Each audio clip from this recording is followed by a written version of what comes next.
तो राम राम, राधे श्याम, भक्ति भावित रेणु रस्तोगी चैनल में मैं आपका स्वागत करती हूँ। तो जिनका जन्मदिन है उन सभी की हार्दिक शुभकामनाएं और जिनकी मैरिज एनिवर्सरी है उन सभी को भी हार्दिक शुभकामनाएं। तो आशा करती हूँ कि आप सब कुशल मंगल होंगे। तो आज मैं आई हूँ रोहिणी मम्मी के घर पर। तो यहाँ पर हो रही है विष्णु पुराण। तो चलते हैं और आपको दर्शन कराते हैं रोहिणी में कथा का। विष्णु पुराण में यहाँ पर हो गई है कथा शुरू। तो अब चलते हैं और आपको दर्शन कराते हैं।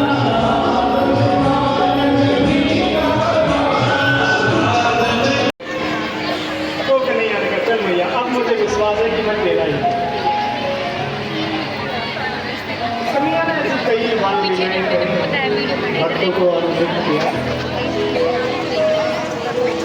ये लीलाएं जो हैं सुनने में जो पुरुष कहते हैं ये बाहरी रूप से भले ही साधारण सी लीला लग रही है, लेकिन ये लीला इतनी गंभीर है कि अगर इनकी गंभीरता में चले जाओ तो समाधि बने। बड़े बड़े संत महापुरुष इन लीलाओं का चिंतन करते हैं, बड़े उस आनंद को प्राप्त कर लेते हैं जो हजारों लोग बैठ करके आनंद प्राप्त नहीं है। इतनी महत्वशाली है। उकल बंधन लीला हुई। लाला उकल से बंधे दो वृक्षों के बीच में लाला ने उकल फंसाया और जैसे ही झटका मारा, वृंदावन जिसे भगवान अपनी निज स्त्री कहते हैं, मेरी निज स्त्री, जिस वृंदावन की महिमा का बखान कई संतों ने मुक्त कंठ होकर के किया कि भिक्षा मांगने में मुझे ज्यादा समय न गंवाना पड़े, भगवान के भजन का समय मैं चूक ना जाऊं, तो एक बार में ही भिक्षा मांग लेते हैं। बहुत सी रोटी इकट्ठी कर लेते हैं। एक दिन की रोटी खाई, दूसरे दिन रोटी सूख गई। हम दोनों बड़ा वार्तालाप भी रहता है और वार्तालाप होता है बहुत देर में। उधर उनको गाली देती है, वो उधर उनको कहती है कि हमारा लाला ऐसा है, वो कहते हैं अच्छा हमारा भाई ऐसे संत भी है। वृंदावन ठाकुर जी की निज स्त्री है। वृंदावन वो धाम जहां पता नहीं कौन सी गलियों में ठाकुर जी विचरण करते हैं। अगर वो भावना जागी ठाकुर जी की निज स्थिति है, जहां ठाकुर जी ने दिव्य दिव्य लीलाएं करी, जहां होरी होरा की लीलाएं चलती हैं। प्रसिद्ध लीला है होरी होरा की लीला। अगर जब भी योगी कन्हैया ने कह रखा है देखो भैया किसी से भी जीतने की कोशिश कर लेना, पर राधा की सखियों से जीतने की कोशिश मत करना, क्योंकि अगर लंका विशाखा चित्रा ये नाराज हो गई तो वो लाडली जो बोले अच्छा होली का निमंत्रण आया, कहां से आया और कौन लेकर के आया? बोले लाला जैसे ही समाचार सुनेगा उछल पड़ेगा, प्रसन्न हो जाएगा। अच्छा कौन लाया है निमंत्रण, किसके यहाँ जाना है? तो मधुमंगल कहता है करके इशारे बुलाई गई वे। द्वारिकाधीश जैसे सामर्थ्यशाली राजा होने के बाद भी सुदामा जैसा उनका मित्र है ये कृष्ण है। वो लीलाएं करी है, चीर हरण की लीला करी, गोवर्धन की लीला करी। आप सभी को पता है कि कृष्ण ने 7 दिन तक गोवर्धन पर्वत धारण किया। अच्छा अगर कृष्ण चाहते तो क्या इंद्र की हिम्मत थी कि 7 दिन तक पानी बरसा लेता? कन्हैया आंख दिखा देते, रोकना नहीं चाहिए। वो तो 7 दिन बाद इंद्र का पानी खत्म हो गया, इसलिए रोकना पड़ा उसे। कृष्ण ने विचार है ये मौका मुझे कभी दोबारा नहीं मिलने वाला, ये स्थिति दोबारा नहीं आने वाली। मैं गाय चारण करने जाता हूँ तो जो सखा है उनको तो दर्शन मिल जाता है, लेकिन गोपियां बेचारी लालायित रहती हैं। मेरी मैया यशोदा तड़पती रहती है। मैं जब मैया के पास रहता हूँ तो मैया नंद बाबा को आनंद मिलता है, सखा ग्वाल सखियां ये लालायित रहते हैं।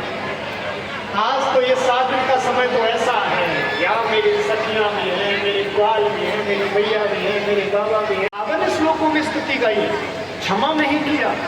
देवराज इंद्र आए, देखने में तो लगता देवराज इंद्र ने मारने का काम किया। ब्रह्मा जी तो केवल लेके गए थे, छिपाया उन्होंने, इन्होंने तो मारने का काम किया। लेकिन फिर भी इंद्र की कुछ श्लोक सुने और क्या भैया मैं खुश हूं तेरे से।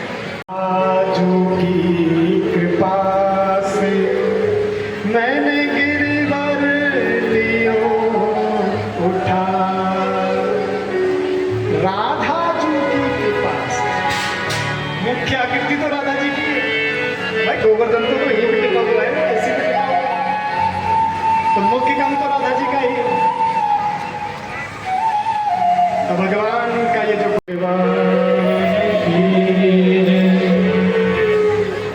फिर लाला ने महाराज का प्रसन्न किया। आज तो समय पता ही नहीं चलता, होता है बिहार शादी में ऐसा होता है। सबसे विशिष्ट लीला महाराज की लीला। मैं कुछ संकेतों में आपको बता दूं कि जो लोगों को महाराज को लेकर के मन में शंका होती है, श्री सुखदेव जी महाराज ने, इसमें तो विस्तार से नहीं, लेकिन सुखदेव जी महाराज ने जिसने अष्टांग योग को साध लिया वह योगी। सोचो अष्टांग योग साधना कितना कठिन है। यम नियम प्रत्याहार ध्यान धारणा समाधि बहुत मुश्किल है वो 8वें नंबर में समाधि में जाने के लिए। जिसने उनको साध लिया वो योगी, और उस योगी के भी ईश्वर, कितना बड़ा स्थान होगा। और जो उसके के ईश्वर के भी जो ईश्वर है वो कृष्ण का नहीं महाराज ने।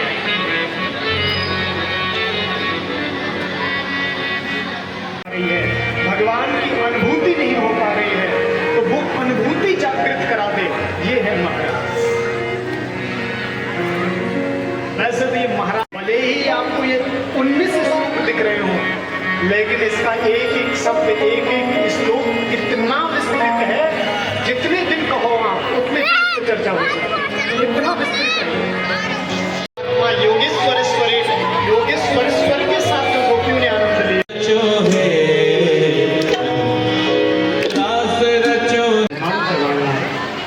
और नाम पढ़ा। अब चलिए प्रवेश करते हैं लाला के विवाह की तरफ। 3.5 वर्ष से लाला बेचैन है विवाह के लिए। भीष्म रुक्मणी नाम की एक बेटी है। देवर्षि नारद आते हैं और देवर्षि नारद भीष्म के सामने, माता रुक्मणी के सामने भगवान कृष्ण की दिव्य महिमा का गान गाते हैं। और उस महिमा को सुनकर के दोनों की हृदय में छवि प्रकट है। भीष्म जी भी चाहते हैं मेरी पुत्री के योग्य अगर कोई वर है तो, और माता रुक्मणी को भी लगता है कि रुक्मणी का भाई बिना भीष्म जी की पूछे शिशुपाल जी के साथ माता रुक्मणी का विवाह तय कर रहे हैं। रुक्मणी जी से रुक्मणी का पत्र तो उसे पढ़ सकते हैं। जैसे ही ब्राह्मण देव ने क्या जोरदार लगा, क्या कहते श्रुत्वा गुणानुस कथने, उसके अंदर श्रवण भक्ति बड़ी जोरदार है। आप मुझे स्वीकार करो। भगवान ने पहली लाइन में इसी समय कन्हैया मुस्कुरा दिया, और जैसे ही कन्हैया मुस्कुराए सब अपनी सुध बुध भूल गए। देख भैया ये छोरा मुस्कुराता कितना बढ़िया है। लाला रथ से नीचे उतरे, दूसरे ने कहा भैया मुस्कुराता नहीं है, देख छोरे की चाल क्या बढ़िया है। मुस्कान छोड़ चाल छोड़, ये देख बिठा लिया, रथ के घोड़े को हाँका, रथ गया। जो माता रुक्मणी की सखियां थी उन्होंने कहा अरे क्या भानु का संहार किया। और जब द्वारिका वासियों को पता चला, बड़े ही विश्व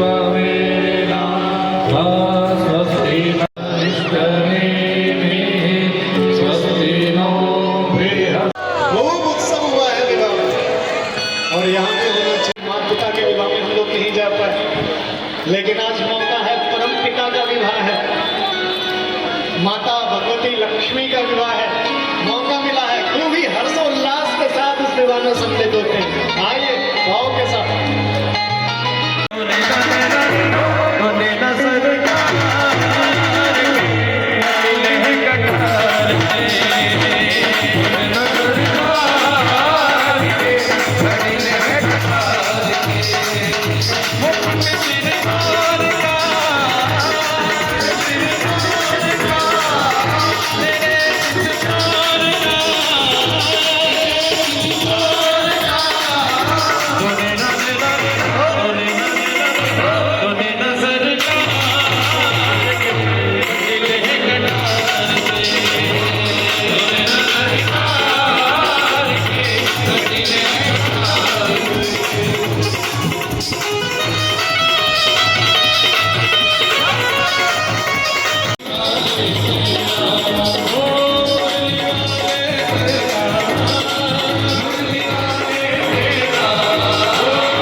और आज षष्ठ दिवस की पावन कथा को यही विश्राम करते हैं।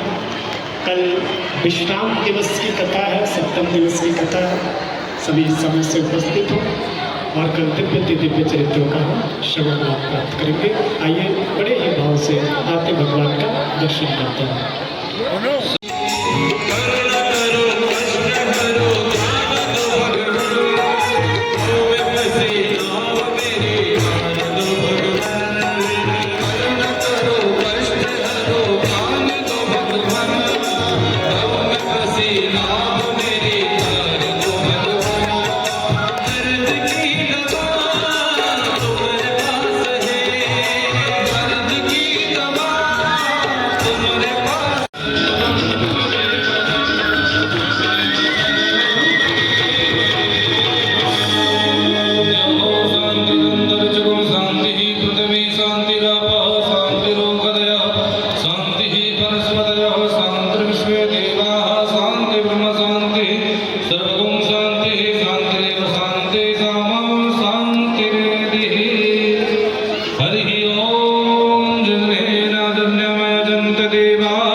सभी लोग पंक्तिबद्ध प्रसाद लेकर